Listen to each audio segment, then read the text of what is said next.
So, Edgardo, you're from Puerto Rico. Yes, I am. And how did you learn cigar rolling? What's the history of this?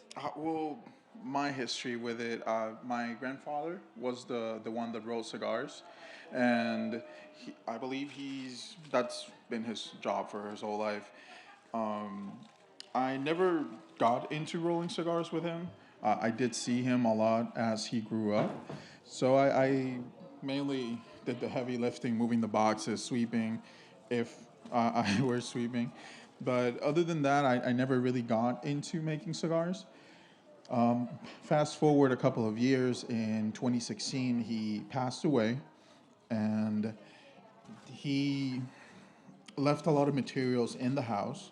So, by demand, since all the cigars that he had done were already out of, I kind of self taught myself through the act of trial and error, as well as from the little bits that I did remember. But little by little, I've been teaching myself, and from what I remember him doing, making cigars. I Can you did. explain to us the pieces that you have Yeah, here and what so you're doing? this is what you essentially call a blend. You're good. This is what you basically call a blend. The blend itself is composed out of three leaves, which are the filler leaves. The cigar itself is composed out of five leaves. So you have the three fillers are ligero, seco, and viso or volado. People call it that depending where they're from. Ligero works on the potency of the cigar. The seco leaf works as the aromatic or the most aromatic leaf for the filler. And then the viso or the volado works as the combustibility of the cigar. This one is, although it's flavorful and aromatic, this one is mainly to help the other two burn evenly throughout as you smoke the cigar. Tell us what this tool is, please. Yes, so this is a portable version of a traditional tool when making short filler cigar. Short filler cigars, or picadura shreddings is what we call them, is basically just the scraps of the cigar. We don't want to waste anything. So we pick up the scraps for it. We will put them, depending on the size, we'll put them on this indentation right here. And the basically is that once you push this little tube in all the way down, it's giving the shape of the cigar, and you'll get you put on your binder leaf, and you'll get a full cigar ready to be put on the press.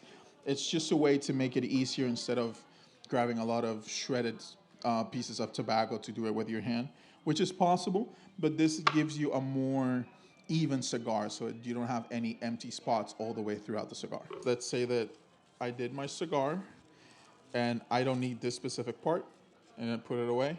And I keep, after X amount of cigars, I keep getting this little pieces of scraps. So to avoid, say that I had a little break once apart, so to avoid having to make sure that all of these scraps are well pronounced all the way through the cigar, I would essentially get a piece here.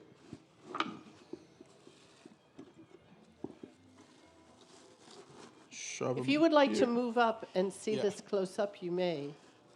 Be able to turn it around. Ignore the man with the camera. You can move up, please, and because it's difficult to see where you're seated. The men with the camera. So I'll be able to shove them here.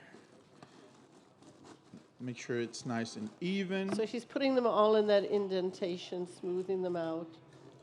I do roll it in a little bit, just to make sure I have. And he's moved the roller down a little bit to start it. Then he's put the filler down, or the binder. Yeah, I'm gonna put the binder in. I'm just gonna roll this all the way through.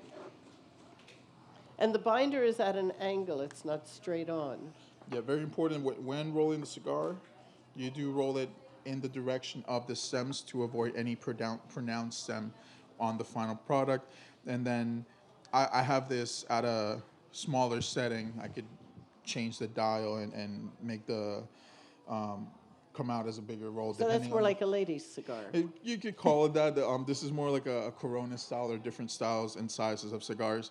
So I basically have that same thing I just did, el mazo or the bunch. This is just ready to be pressed, but this one would have that short filler on it. This one was done with the long filler. So there's long filler, short filler. Is there any other type? That is it, and then there's the mix in between. And did So, your grandfather call that in English or in Spanish?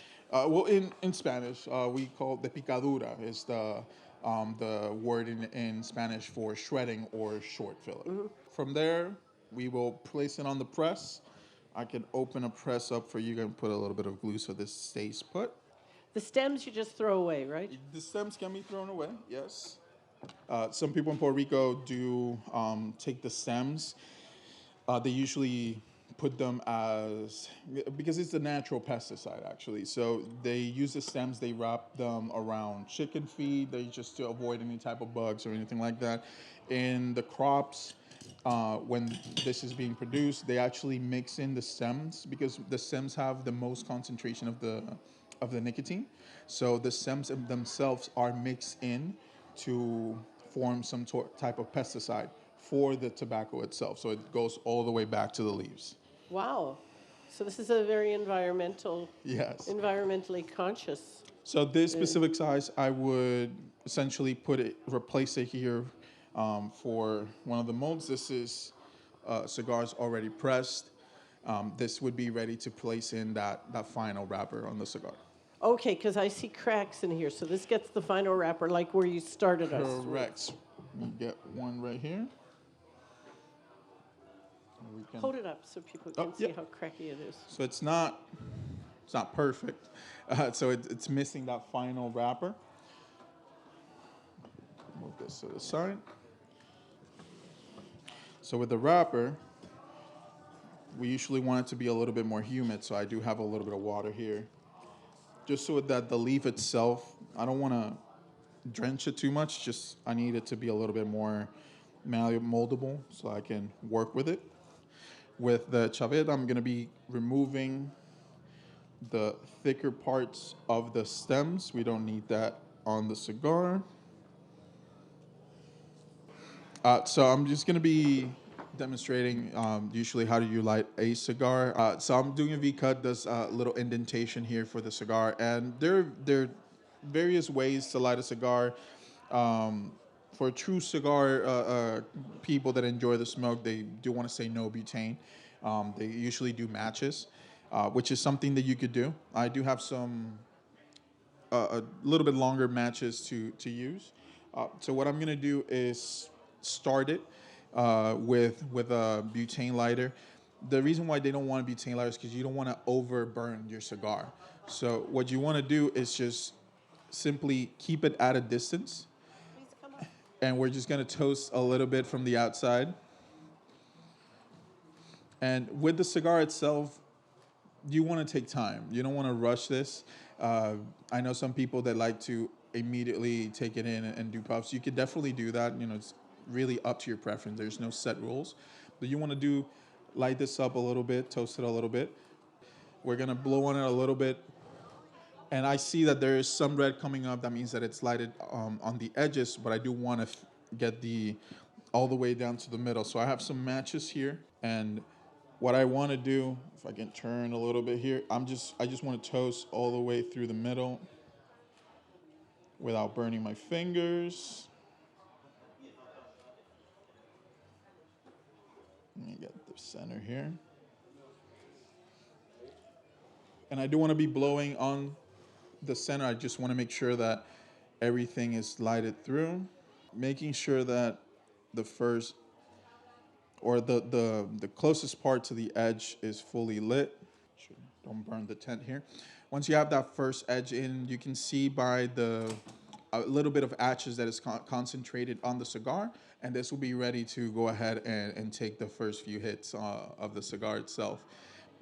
Very important with cigars, you don't really inhale the smoke. You just try to taste the type of smokes that it brings. Well, with that, I think are you going at it? Can I? Yeah, why not? It's going. It's good. Thank you to Edgardo Perez.